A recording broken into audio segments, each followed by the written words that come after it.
사랑한다. 집에 가면 꼭 낮잠을 자야 됐어요. 안녕하세요. 제가 캐나다에서 교사를 하면서 느낀 장단점에 대해서 이야기해 보려고 해요. 우선 저는 고등학교 때 캐나다에 유학을 와서 고등학교, 대학교를 졸업을 하고 지금 교사를 한 지 이제 2년 차 되었어요. 첫 번째 장점은 아이들과 같이 일을 할 수 있다는 점이에요. 저는 원래 교사가 되기 전에도 아이들을 되게 좋아했었는데 교사가 되고 나서 아이들이랑 시간을 더 많이 보내면서 웃을 일이 되게 많아졌어요. 그냥 사소하게 대화하면서도 웃고 그 아이들의 순수하고 그 좋은 에너지를 되게 많이 받아가요. 지금 생각나는 예를 하나 들자면 저희 반에 한국 학생이 있어요. 그 한국 학생이랑 무슨 대화를 나누다가 이제 하트 사인에 대해서 얘기를 나눴어요. 한국에서는 이렇게 하트 사인을 하면 뭐 좋아한다, 사랑한다 이런 마음을 표현을 하는 방법 중에 하나잖아요. 근데 캐나다에는 이게 없어요. 그래서 이 저희 대화를 듣던 주변 남자의 몇 명 아이들이 물어보는 거예요. 이게 무슨 뜻이냐, 이 하트가 무슨 뜻이냐 해서 이거 이렇게 보면 하트 모양이지 않냐. 좋아하는 이제 그런 마음을 표현할 때 이렇게 한다라고 얘기를 했어요.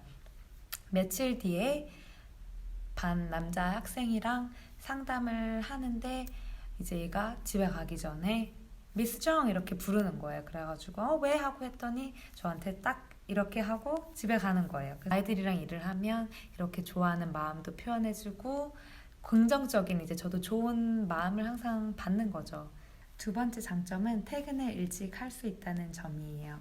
캐나다 이제 학교마다 시작하는 시간과 학교 끝나는 시간이 조금씩 다른데 저희 학교는 8시 45분에 시작해서 2시 50분에 학교가 끝나요.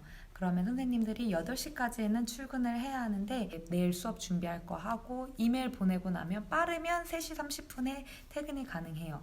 근데 이제 저 같은 경우에는 조금 더 준비를 하느라고 한 보통 4시, 4시 반 이렇게 퇴근을 하는데 빠르면 3시 반에 퇴근을 할 수 있다는 점. 그게 또 다른 장점이에요. 세 번째 장점은 방학이 있다는 점이에요. 캐나다 같은 경우에 봄방학 2주, 여름방학 6월 말부터 9월 초까지 2달 조금 넘게 있고요. 겨울방학 2주 조금 넘게 있어요. 그래서 이제 그 방학 기간에도 월급이 나오기 때문에 그 기간 동안 여행을 가고 싶으면 여행을 갈 수 있다는 점, 뭐 제가 배우고 싶은 게 있으면 배울 수 있다는 점이 너무 좋고요. 저 같은 경우에는 한국에 가족이 있기 때문에 여름방학에 한국에 가서 2달 동안 가족들이랑 시간을 많이 보내고 와요. 또 다른 장점은 병가를 쓸 수 있다는 점이에요. 예를 들어 감기가 심하게 걸렸거나 몸이 어디가 아플 경우에 병가를 쓸 수가 있어요.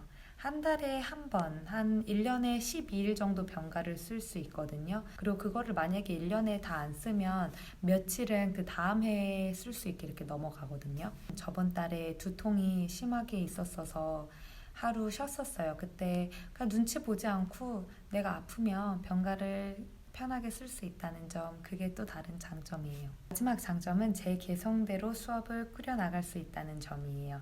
캐나다 초등학교 같은 경우에는 한국처럼 이렇게 과목별로 교과서가 있지 않아요. 그래서 선생님이 정말 수업 하나하나를 다 짜고 계획을 해서 아이들을 가르쳐요. 물론 그게 가끔은 이제 시간이 되게 오래 걸려서 힘들기도 하지만 제 개성대로 제가 원하는 활동들로 수업을 가르칠 수 있다는 점이 또 다른 장점이에요. 이제 단점에 대해서 이야기를 나눠보도록 할게요. 첫 번째 단점은 에너지 소모가 되게 많다는 점이에요. 제가 교사를 처음 시작했을 때 집에 가면 꼭 낮잠을 자야 됐어요. 낮잠을 자질 않으면 충전이 되지가 않았어요. 지금은 적응이 많이 돼서 낮잠을 자진 않아도 되는데 그만큼 에너지 소모가 많다는 점, 그게 단점이에요.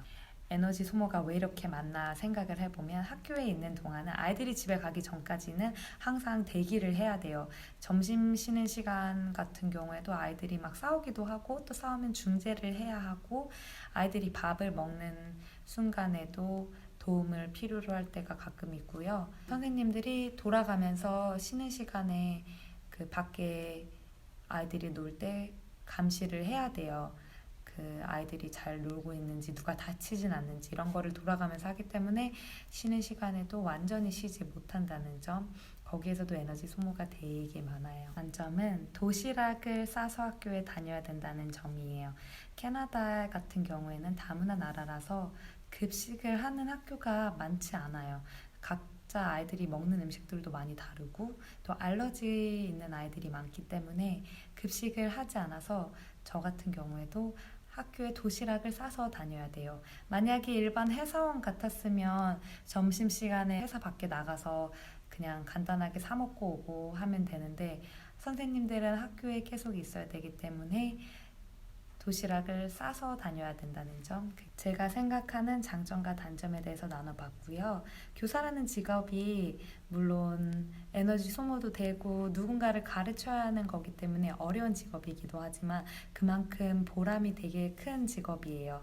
저 같은 경우에는 영어가 모국어가 아니기 때문에 다른 선생님들보다 조금 더 노력해야 하는 부분이 무조건 있지만 그래도 너무 감사하고 즐겁게 일을 하고 있고요. 저처럼 캐나다에서 교사가 되시고 싶으신 분들 혹은 교사 준비를 하시는 분들 중에 궁금하신 거 있으시면 제가 아는 한에서 대답을 해드릴 테니까 댓글에 언제든지 남겨주세요. 감사합니다.